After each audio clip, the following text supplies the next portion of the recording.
এই মুহূর্তে আপনারা যে মাছটি কাটা দেখতেছেন সেটি একটি তেলাপিয়া মাছ। এখন এই মাছটির ফ্রাই কাটিং হবে।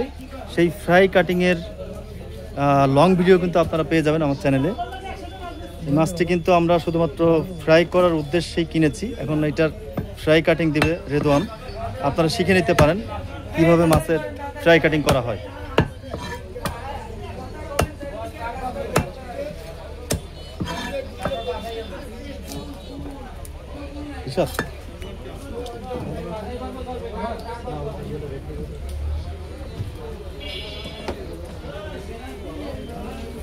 ফ্রাই কাটিং এর জন্য প্রথমে রেদওয়ান মাছের আঁশ ছাড়িয়ে নিচ্ছে ছুরি দিয়ে সুন্দর করে।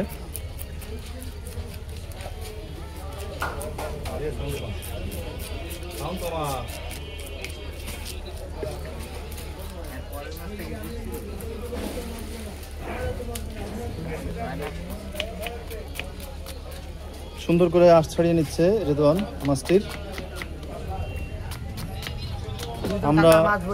আমরা আগামীকাল ইনশাল্লাহ এটা ফ্রাই করব। সেই ফ্রাইয়ের ভিডিওটা আমাদের কুকিং চ্যানেলে পেয়ে যাবেন। আমাদের বাগেরহাট কুকিং যে চ্যানেলটি আছে সেই চ্যানেলে এই মাছের ফ্রাইয়ের ভিডিও আপনারা ইনশাল্লাহ পেয়ে যাবেন। মাছের আঁশ ছাড়ানো শেষ হয়ে গেল। এখন রেদওয়ান এটাকে সুন্দর করে ফ্রাইয়ের জন্য কাটবে।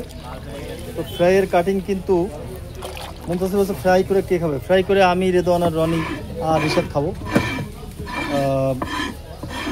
কালকে ফ্রাই করে এটা বাজারে নিয়ে আসবো।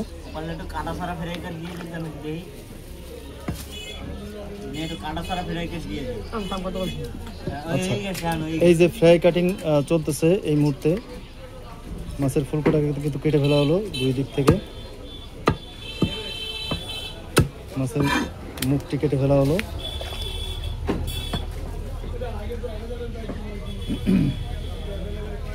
এটিকে কিন্তু ঠিক কাটার সাইড থেকে ফেড়ে ফেলা হচ্ছে।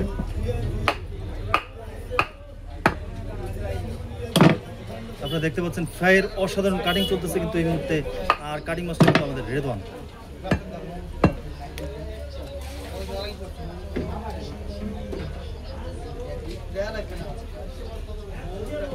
দেখেন এত সুন্দর ফ্রাই কাটিং আপনারা আগে করেছেন কিনা বা দেখেছেন কিনা আমার জানা নাই।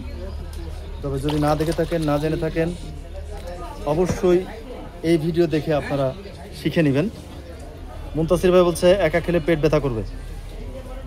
ওকে, এই জন্য তো আমি আমার কুকিং চ্যানেলে এটাকে আপলোড দিব যাতে আপনারা সকলে এর সঙ্গে পার্টিসিপেট করতে পারেন। দেখেন ফ্রাই কাটিং কাকে বলে এবং ফ্রাই কাটিং কীভাবে করা হয় রেদওয়ানের কাছ থেকে কিন্তু আপনারা শিখে নিতে পারেন। মাছটিকে দুই ভাগে ভাগ করে ফেলা হলো। এবার মাছের গা চিরে দেওয়া হচ্ছে যাতে করে এর ভিতরে মশলা ঢুকে যায় এবং মাছটি যেন কাঁচা কাঁচা না লাগে। ফ্রাই কাটিংটি আসলে নর্মাল কাটিংয়ের থেকে কিন্তু একটু অন্যরকম। আমরা সেটি দেখলাম।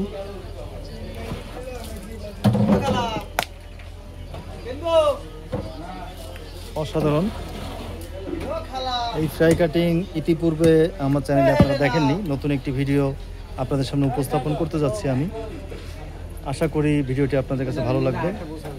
যদি ভিডিওটি ভালো লেগে থাকে তাহলে লাইক, কমেন্টস, শেয়ার, সর্বোপরি চ্যানেলটিকে সাবস্ক্রাইব করে দিবেন। তো এখানে কিন্তু মাছটিকে আরেকটু ভালো করে চিরে দেওয়া হচ্ছে যাতে করে এটার মধ্যে মশলা ঢুকতে পারে।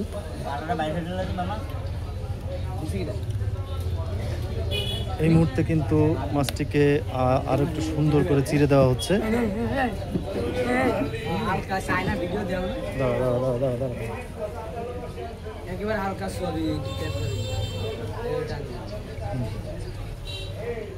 মাছটিকে কিন্তু চিরে দেওয়া হচ্ছে সুন্দর করে যাতে করে এটার মধ্যে মশলা ঢুকতে পারে যেন।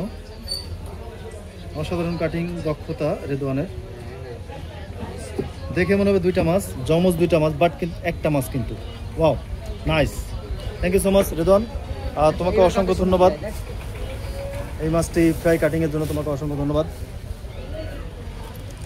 আপনার ভিডিওটি কেমন লাগলো অবশ্যই কমেন্টসের মধ্যে জানাবেন প্লিজ। ধন্যবাদ সকলকে।